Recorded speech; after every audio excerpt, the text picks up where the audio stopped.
I think when I won my first world title, I think I expected I figured something out. And to be honest, you get to the top of the mountain and you're like, okay, wait, now what?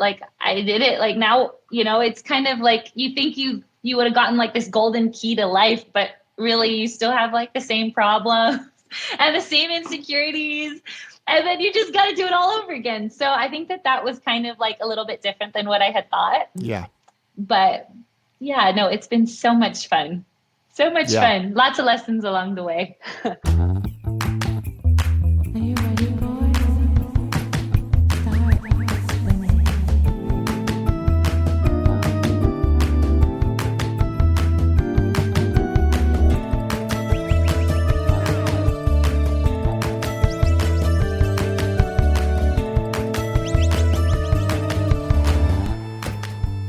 That's Carissa Moore. I'm Jamie Brisick. This is Soundings, brought to you by the Surfer's Journal. The Journal is a member-supported publication made possible by sponsorship from FCS, Finisterre, Howler Brothers, Outerknown, Patagonia, Rainbow Sandals, Vans, and Yeti. More like a book than a magazine, the Journal delivers 136 pages of independent storytelling every 8 weeks, covering the people, culture, travel, and art of surfing. To learn more and to subscribe, please visit surfersjournal.com. This episode of Soundings is presented by Costa Sunglasses. If you're anything like me and you spend lots of time around the water, then you know just how important it is to have a good pair of shades. And since 1983, when a group of intrepid outdoorsmen set out to make sunglasses that could stand up to the harsh environments they regularly encountered, Costa remains the choice in eyewear among those committed to life on the water. So whether you're diving in, climbing a board, suiting up, sliding one, leaning back, or all the above, head to costadelmar.com to grab your pair and to see what's out there. 5-time world champion Carissa Moore started surfing at age 5 with her dad in the hallowed waters of Waikiki. As an amateur, she won 11 national titles. In 2008, at the age of 16, Carissa became the youngest winner of a Triple Crown of Surfing event when she won the Reef Hawaiian Pro. She qualified for the WCT in 2010 and won world titles in 2011, 2013, 2015, 2019, and 2021, with dozens of event wins along the way. She was the Triple Crown of Surfing champion in 2020, 2021, and 2023. In 2020, she was the first ever winner of the Olympic gold medal in women's shortboard surfing. Carissa has been voted the top female surfer in the Surfer Poll on numerous occasions. In 2014, she was inducted into the Surfers Hall of Fame. In 2016, the mayor of Honolulu declared January 4 to be Carissa Moore Day in Hawaii. The achievements go on, but what's pertinent to this conversation is that shortly before we sat down to chat, Carissa announced her retirement from competition, or at least a break from the demands of the world tour, which we get into, among many other topics. Okay, Carissa, welcome to the show. Hi, thanks for having me. So I guess a place to start might be you recently announced either retirement or taking a break from the tour. Tell me about it. Yeah, so I decided to step away from competing full time on the championship tour. I still have a few competitions that are on my agenda this year, but I will not be going to all the stops. And this is definitely a big decision. I've been a competitive surfer, a full-time competitive surfer for most of my life and most of my adult life, and it's a decision that's kind of been building in me for a few seasons now. And I just feel like it's time to kind of challenge myself in some new ways and chase some things that are different. And I think as a person, I think it's a way to kind of evolve and change and challenge myself. So yeah, there's so much that the decision kind of embodies, but I just am really excited to push myself and keep surfing and doing some different things. That sounds really cool. And what might be in the year or years ahead? Well, honestly, I haven't really looked too far ahead past this season of life. This year will be competing in the Olympics, and I got the wild card into the Tahiti Pro. So I really want to push myself in backside barrel riding and waves of consequence. Like that's a part of my surfing and my performance that I'd really like to improve. So I'm really looking forward to both of those events and just, spending some time down in Tahiti. And then just getting to do some trips with my family that I haven't gotten to do. I'm taking my Nana to look at the cherry blossoms in Japan in April. And my husband and I might go to Colorado and do like a hiking trip. And we might even go to Vegas and watch the UFC fights in April. So just some different things that I haven't had the chance to do because I've always been on the road. But past that, I love my charitable foundation, More Aloha. That's something that I want to spend more time and effort in and see how that can grow. And I'm actually working on a movie project and have a coffee table book coming out this year. So those are kind of some fun things that I'm going to be putting some more energy into as well. It all sounds really exciting.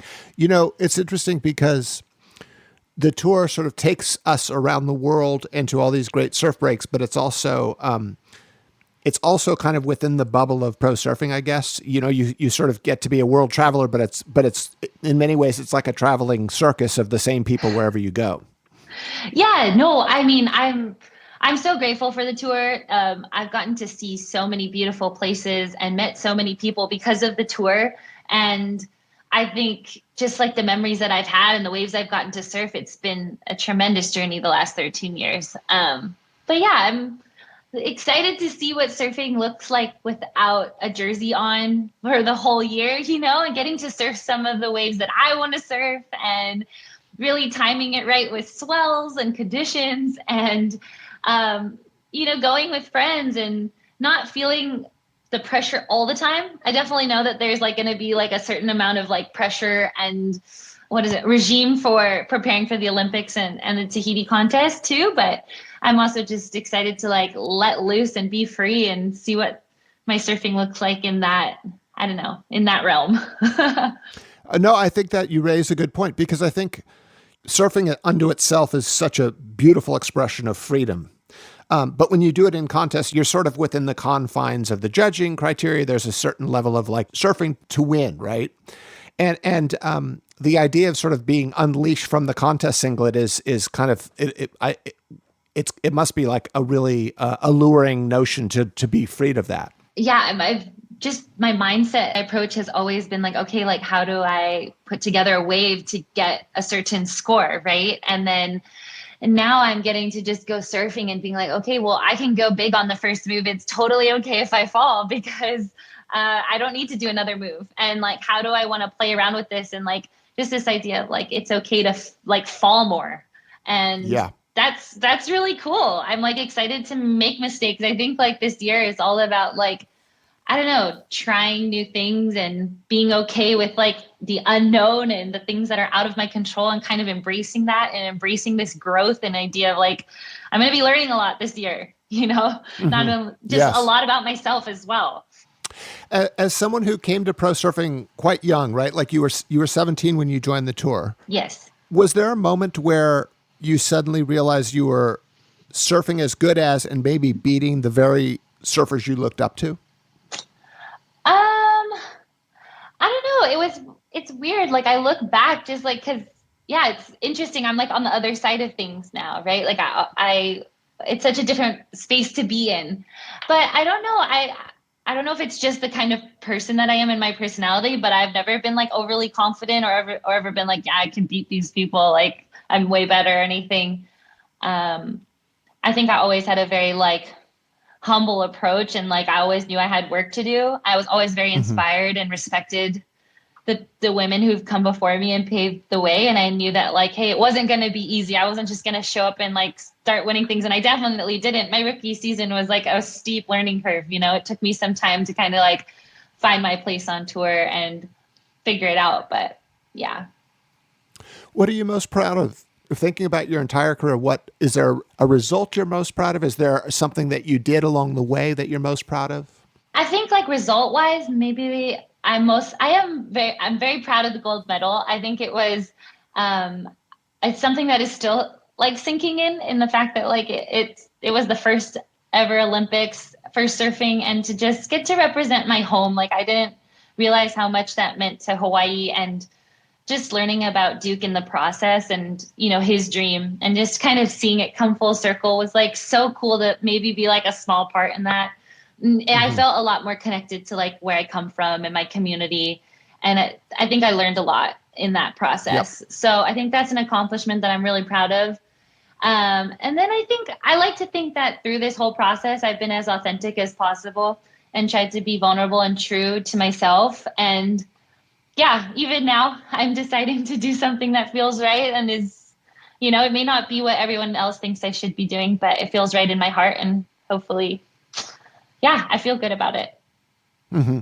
Talking about being authentic and true to yourself, becoming a surf star at quite a young age, right? Like you were still a teenager, and there were probably people flocking you to get your autograph and doing signings and all the sort of stuff of being a public figure in the surf world. Did that come easily? Did that feel strange? What was that like? Yeah, it's definitely a little strange to have people come up and like ask for your autograph and stuff. I still like, I don't know, I'm just another human being that likes to surf and rides a board pretty well. But I think I always just looked at it as like a gift and like, hey, like this is an incredible platform to hopefully impact people in a positive way. That's what it's always been for me. I mean, it's great to win and like get to the top of the sport and stuff, but it's always been an avenue for me to hopefully just reach more people and share more love and kindness with the world. Like that's like my biggest hope, is just to inspire other people to, or empower them to chase their own dreams and passions. Yes. It's an interesting thing because there's being a good person and being kind and loving, and then there's also like the ferociousness of being in competition, right? Are those things are you able to sort of move between the two of them easily? Like, is there a sort of Jekyll and Hyde thing with you where you can be really, really kind, but then in your head, you're fiercely competitive? How does that work? Oh no, it's extremely difficult. I think naturally I'm a very like, I'm not an overly confident person. I don't really like conflict. So I really have to like, that's something that I have to kind of build myself up to do. And even like, I think even for the last few seasons, I think that this newer generation has come with a lot of fire and like fight and ferociousness. And like, I have had to dig deep to find that in myself to match it, and even pipe for me was like a great, like almost wake up call again, because I was like, I think I had prepared really well to perform like in certain conditions, but maybe didn't prepare enough to fight in those conditions that were a little bit more grindy to get to the good conditions, So it's like, okay, like that's what contests aren't from start to finish, most likely are not going to be 100% amazing. You're going to probably surf a bad heat here and there. So like having to find that like fight and like, I'm going to figure it out and do whatever it takes to win. And then hopefully, like, I just really want to perform. I really want to put on a show. But in order to get there, sometimes you have to find that fight and that, like, I don't know, that ferociousness. So it definitely is tricky at times. Yeah. Pipeline this year was the women at Pipe were just phenomenal. It was so great to watch. What was your take on the outcome? Yeah, I mean, I think it was a testament to like, if you give the women opportunity, like we have the talent and ability to showcase, I think that was like a small snippet of like what is possible, and it was incredible. I think all of, the three girls, Molly, Katie, and Betty really stepped up, and I selfishly would have loved to have had the opportunity, but I think that it's going to be cool just to continue to see how the levels continue to rise, because when I was younger, I only started surfing pipe like a few years ago. These girls are 17, 18 and winning events out there and spending more time out there. And then you have girls that are like 10, 11, 12, 13, 14 that are already getting out there because they know that that's the benchmark now. Those are the places that they're going to have to surf themselves. So I never had to surf out there, And now that we have that there, it's like, okay, you got to step up, you got to figure it out. And so it's been really motivating for me to like, okay, I want to like see how, just personally, like how far I can push myself and where I'm at, So It's cool. Sure. Why haven't we seen more women out at Pipeline? Is it because it's so crowded? Is it because the wave's so heavy? Is it both of those things? Like there have been far more dudes in the lineup than there have been women. I think that the women are out there, but unfortunately it takes like a lot of time to like, I mean, I was raised at a time where it was like, hey, you got to work your way up to the top. And like at a place like Pipeline, that takes years and years and years. Like the guys that are sitting out there getting the best waves are the guys who put in the most time. Like I don't believe that. I still think that you need to earn your spot. You need to earn that respect. And if you want to be getting the best waves on a crowded day, like that may take years, you know. Sure. And it's one of the most crowded spots in the whole world. It's insane. Yeah. And only very few people are getting those best waves during a practice. Like I've been out there for like 2-3 hours and I get maybe one average wave, but like I'm hoping at some point that all adds up, you know. Yeah, I'm curious just to see if that might change in the winters ahead, given this last Pipeline Masters. Yeah, I'm interested too. Yep. With regards to equality on the tour, it seems like there have been leaps forward in terms of bringing equality between the men and the women. Does it feel like that, like behind the scenes in actual fact? Does it feel that way, or does it still feel like it favors the men? I think that since I started competing on the tour in 2010 in the professional surfing, I feel like there's been a lot of like huge improvements, like in equal pay and for the most part equal opportunity. I still feel like sometimes the decision making it could be better, you know. But I think that like what's really cool is like the women are definitely getting more respected for their athleticism and their talent, and like I think everyone is seeing like the women deserve to get just as good conditions as the men because they're just as exciting, you know? Yes. So yes. I think that's really cool. Yep. Thinking about your entire career, has it surpassed expectations, or has it fallen short, or has it surprised you in what ways?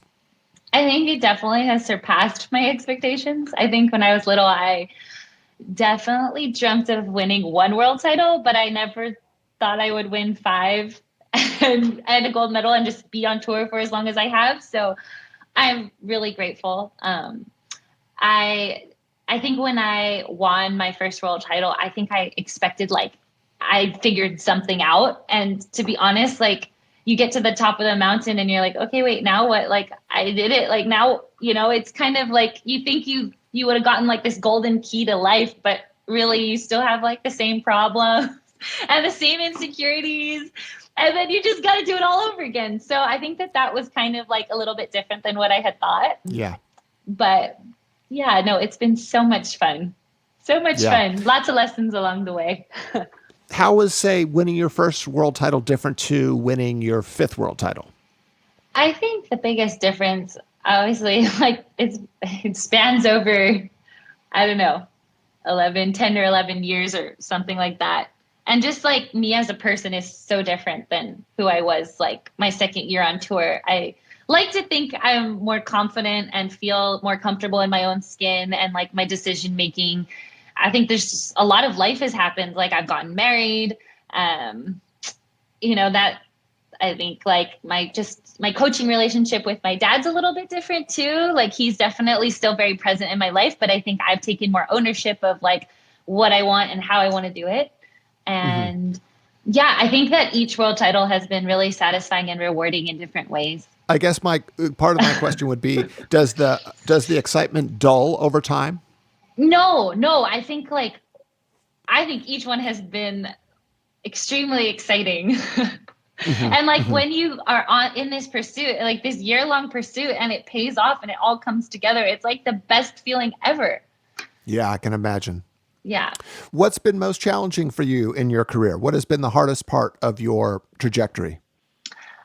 I honestly feel like my own voice in my head has been the hardest part along the way. Like that's been the voice in my head and like the self-doubt, like it just never goes away. Like it always recreates itself. It comes up with different stories every year and every season. You know, I'm being challenged even this year in this new phase of life with some different fears and insecurities. And I know that I have like the ability and talent and like the formula to achieve my dreams, but it's like, I just need to get out of my own way. That voice in your head, when it's challenging you, when it's maybe working against you, what does it sound like? It's just like, it's just insecure. It's like, it's the opposite of like strong, powerful risk that I want to be, like I want to show up and be like, yeah, like I don't need a result to validate me or feel good about myself. But like, I don't know, I compare myself a lot. I always wonder if I'm doing enough. I stress about if it's going to work out or if it's not. What will people think of me?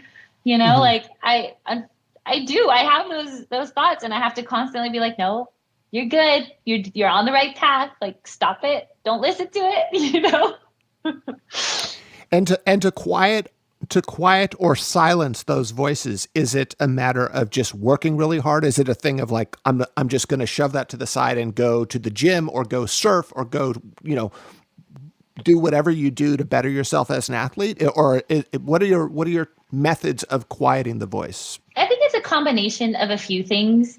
I have a psychologist that I talk to regularly. I like to journal. I think it's being very like conscious of what the thoughts are and like where they stem from, so I can actually work through them. Like, I think stuffing them under the rug is the worst thing you can do, because before you know it, you'll have a giant rug that's like has a mound underneath it, and it's like, what do I do here? I definitely think preparation gives me confidence. So I'm someone who likes to work really hard and tick all my boxes, and that helps me feel really good. Mm-hmm. What have you liked least about pro surfing? What's been the part of it that feels most like a job? I think the worst part is the losing, obviously. Like, losing is rough. And in this game, and in like the matter of fact is you're gonna lose more than you win. And so I think it's just hard. All the athletes on tour they invest so much into their dream. We all want to win and be the best that we can and perform. And when it doesn't work out, it's like such a letdown, especially when you travel halfway around the world and you're away from home and you have to like the next event's in like a week and you have to figure out how to like reset and be where you need to be to put yourself in the best place to succeed in the next one. So I think that's mentally exhausting. And I know for myself that like, I don't settle for anything less than 110%. And so like my whole career, I've been competing at this like super intense level. And it's a lot after a while. Yeah, it's really interesting because I think the life of a professional athlete, or specifically a pro surfer, the one thing that's very different to what most people experience is you actually have a number next to your name. You have a ranking, right? So if you win the world title, you hold that for a minute, and then the tour starts back up, and then your identity is so attached to that thing. And most people don't live like that. I mean, and I think most people don't recognize how kind of potentially torturous that can be for a pro athlete. It's rough at times for sure. And I think everyone in whatever line of work they're doing has to deal with that in one way or another. Sure. And it's just maybe exaggerated a little bit because it's on a world stage and everybody can judge you. Yes. And I think that's like one of the big reasons that I'm deciding to like walk away for a little bit, is because I want to be able to like read it, like, I guess just back myself and love myself regardless, and see my value regardless of that number, Yes. So I think this year really is I think if I can look at myself in December and be like, okay, like, I've grown so much as a person and I see my value and I know that it's not tied to the jersey and I have so much more to offer. And these are the things that I'm passionate about. And yes, I followed my heart and it was a different path than maybe everyone expected, but it paid off. Like, this was epic. Yes. I think that's where I want to see myself at the end of the year. Mm-hmm. Growing up in Hawaii and then going around the world for a decade and a half, let's say, I would imagine the travel gave you perspective into your own upbringing, right? Spending time in Australia, South Africa, Tahiti, et cetera, et cetera. How do you feel about living and growing up in Hawaii? Oh my gosh. Yeah. Like, I think you said it perfectly. I think traveling has been the best form of education for myself. I learned more traveling and figuring it out on the road than I ever could from maybe school in a way. Like I learned so I'm so glad I went to Punahou and I graduated from high school and stuff and learned so much there. But it's different, real life stuff is different. Just getting the perspectives of different cultures and how people live and understanding like why people think a certain way, I think has really taught me a lot about life and made me appreciate where I come from. I think traveling and competing has also taught me how to like bring home with me and how important that sense of home is to my success, because I don't know, feeling comfortable, feeling loved, feeling like I have community behind me really helps like those like pressures kind of dissipate, and helps me to really focus on like, okay, like having more fun. And when you feel loved and you feel supported unconditionally, I don't know, like you feel limitless in a way. Mm-hmm. Yep. When you started, let's say a couple of years into traveling around the world and then winning world titles, did you ever feel a sort of disconnect with the people that you grew up with because you were kind of going to new places, let's say? Was it ever, I guess what I'm getting at is, was it ever sort of lonely at the top, as the expression goes? I definitely think it was lonely in a way, because I was still trying to figure out how to balance being competitive and being a friend. It's hard, like to turn it on and off, right? Yeah. I think we were all figuring it out. But I also feel like really, really fortunate that, I had a really good group of friends from school that were always there for me. Even though they weren't with me, they were always there, like only a phone call or text away. And even though they knew like, hey, I couldn't meet up, or if I was halfway around the world, or I missed out on prom or couldn't stay for a sleepover, they always kept inviting me, and they were there and they were supportive. So I never felt alone, but yeah, there were definitely times where it felt lonely, and that got me to really like question like, okay, well, what's really important? Is it winning and being at the top by yourself? Because it doesn't feel that great when you're celebrating alone. Or is it like bringing people along the journey and like, I don't know. Yep. Along your husband, your dad, your sort of immediate blood relatives, your nuclear family, let's call it, you have that. But as far as your extended family, does it feel more like the girls you've been the people on tour? Does it feel more the people at home?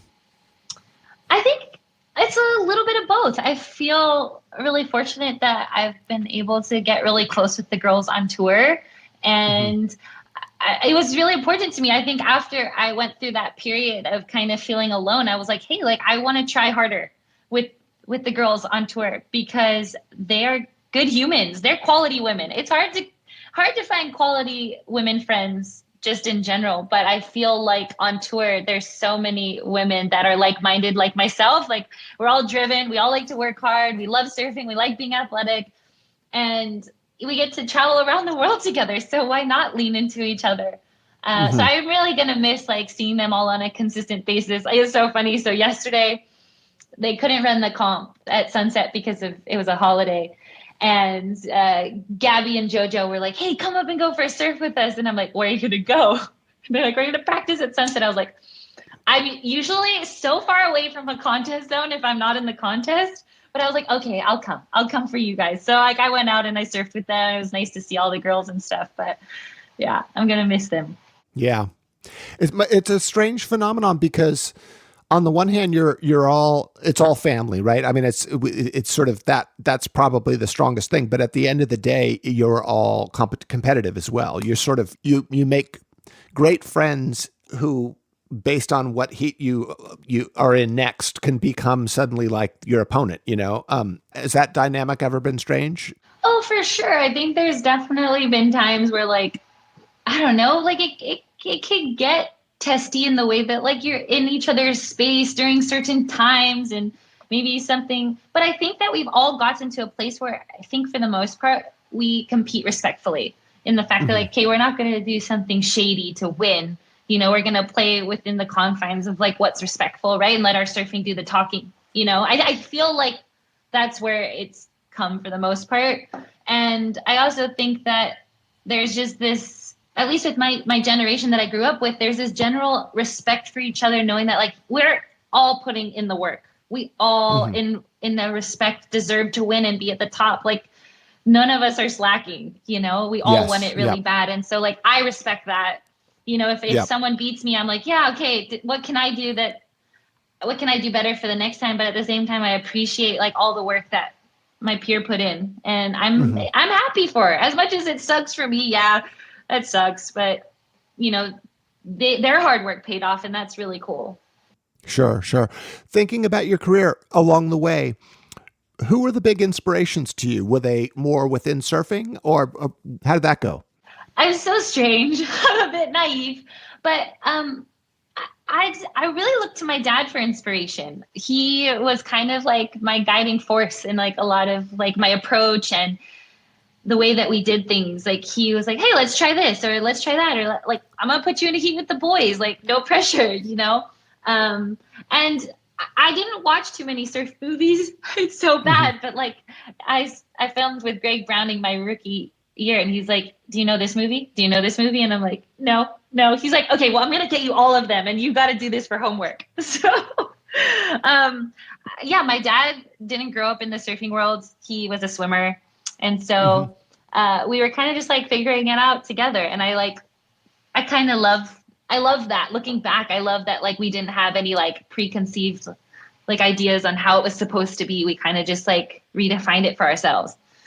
Yeah, no, that's really cool, because I think sometimes you can study so many like not you specifically, but a young surfer can study so many videos, and it can be great. The kind of mimicry is how we get good at things, but it can also be sort of overly influential sometimes. You can see it in styles where they've watched too much of a specific surfer. Yeah, no, I mean, I definitely see the value of replaying your own and like watching your own video now. I wish I actually did more of that when I was younger, but now I'm like been doing a lot more of it, and it's so fresh and new and exciting. I'm like super into it. Right. What neighborhood in Hawaii did you grow up? I grew up in town on the South Shore of Oahu. I guess you could say I grew up like Kaimuki, Hawaii Kai, Diamond Head. I moved a lot growing up, but I was always, yeah. I know that area well. So when you were an aspiring pro in your early teens, what were where would you go out to sort of practice and focus? I would surf like Diamond Head, Kiwalos, Poles. And then during the winter months, Dad would drive me out to surf like Haleiwa and Lonnie's, sometimes some Sunset too. Yeah. What's your favorite break? What's your all-time favorite spot to surf? My all-time favorite spot to surf is probably Kiwalos or Diamond Head. Yeah. That's so funny that it's like, those are clearly not the best waves in the world, but it's amazing how a sort of, a kind of like sentimental connection to a break is like bigger than actually the quality of the surf itself, because another person might say Jeffreys Bay, or they might say Superbank, or it might be like an obvious great wave of the world, but those are not great waves, but clearly you have memories there, right? Oh, absolutely. And I think when you surf a spot enough, you score, right? So like, even though it's not like on the map, it's on my map, because I've gotten these special days when like the wind is offshore and no one's out, and I'm out with my dad and my husband and like my best friend or my sister. And like, it just, it makes me smile. It brings joy. Yeah. Yeah. Again, reflecting on your career, in terms of your character, in terms of sort of the skill set that you've cultivated along the way, how would you describe that? I mean, you're a 5-time world champion. You've won kind of everything, but that's like the very obvious sort of measuring stick. But internally, your character, your personality, your confidence, what part of you has changed through all that? I don't know. I think through like this journey, I think I've really defined that like community, family, being of service to others. Those are the things that like make me really happy and bring me the most joy. And so those are the things that I've tried to like use as my compass through this whole thing. Anything that you want to impart or share with the folks who have, your fans and people who have looked to you for years?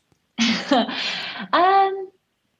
guess I just want to say thank you. Like, it's been so comforting through this process of transition to feel supported and feel loved.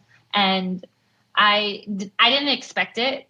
it was really scary to like make the public decision. I was like, people might love it, people might hate it, people might not be a fan anymore, but it's been mostly all of it's been positive, and I'm just like, I'm so grateful. And it's something that I hope that we get to do for more people, is show that unconditional support through like growth and change, and like not judging so much, but just letting that person grow and figure it out. I'm figuring it out. Yeah, for sure. And so I guess I just wanted to say thank you. I really appreciate that. No, I really like that. It must be scary. I mean, the thing about most pro surfers, this is probably true of most of the folks on the tour. Their earliest sort of real serious dream would have been to be a pro surfer. That would have happened young, right? They might have wanted to be an astronaut before that. There might have been some sort of like unrealistic thing, but to actually work towards something that's probably the first thing that they've ever pursued, and then in your case achieved it wildly, like on so many levels. Stepping off of it must have its own sort of must be terrifying, actually. Yeah, it's it's been like one of the biggest decisions, close to like getting married. It's been such a huge part of my identity and like who I am as a person. And I think like, I know that like this transition isn't going to be linear and happy and positive the whole way through. Like some days are going to be better than others. Some days I'm going to be like, yes, I'm on the right path, and I'm so glad I did it. And other days I'm like, well, I miss it. What am I doing? But I think deep in my soul, I know this is the right thing to do. And I'm excited to see where it takes me. And I think like I've said it in a few different places, but I think stepping into the unknown and like embracing the fear a little bit, like that's kind of where the magic happens. I've seen it in waves, like I've been terrified and I paddle over the ledge and then I end up getting the best wave of my life. So I'm trying to like use that surfing lesson in life itself, I guess. I so appreciate that. And I think this is what I was trying to get at a little bit earlier is I think the thing that's interesting is, and I've sort of studied pro surfing for many, many years now, is it really is like this internal journey. It's sort of setting these challenges for yourself. You're working with that voice in your head, as you said earlier. And so it's more than just trying to win competitions or win world titles. It's like a much deeper, it's sort of taking yourself very seriously and holding yourself to a very high standard. And of course, like extending it out of competition and into your life itself is a beautiful thing. And I think, that the lessons learned along the way will apply, and they do apply to one's life post pro surfing, Absolutely. Yeah. I think another lesson that I learned very quickly on tour is this whole idea, like nothing is ever going to go according to plan. You think like you're going to make a flight and your boards are going to get there and they're not going to be broken. And then all of a sudden you're like, it's a shitstorm. What do I do? And you kind of just have to roll with the punches and figure it out. And like everything happens for a reason. And I think the universe does work in your favor, and it always has your back, in the fact that like it's gently guiding, or sometimes not so gently guiding you to exactly where you're supposed to be. And you only know when you're looking back, that's why it happens. But in the middle of it, you're like, okay, what's going on? But I so agree with you. And that, what you just said right there, I think absolutely every listener to this podcast can relate to that. But how to maintain the positivity? You seem to do such a good job of it. What's the secret to staying positive? Because I think most listeners can relate to what I'm about to say as well, which is, it's sometimes not, it's sometimes really hard to see that. And I think you're absolutely right. In the long run, it does work that way, but we lose sight of that. Well, you don't see me crying in my house for days on end. No, I've passed those days. I try to give myself like a few hour period to be bummed. But I'm lucky I have a support team where I can constantly bounce ideas off of, but like, it's like a lot of work all the time, or I'm journaling or talking, or, like, it's crazy how many thoughts go through my head. If you could hear it, you'd think I'm crazy. I'm slightly insane, but aren't we all? Yes. Yes. Well, thank you so much, Chris. I enjoyed the conversation. Yeah, me too. Thank you, Jamie. I really appreciate it. And best of luck with everything. Thank you. You too.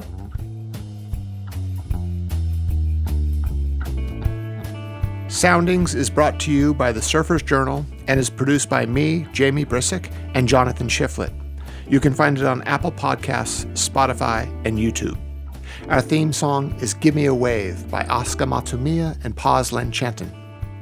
The Surfers Journal is a reader-supported publication made possible by sponsorship from FCS, Finisterre, Howler Brothers, Outerknown, Patagonia, Rainbow Sandals, Vans, and Yeti. The journal is published bi-monthly. If you haven't done so yet, I encourage you to visit surfersjournal.com and subscribe. This episode of Soundings is presented by Costa Sunglasses, the badge of the explorer.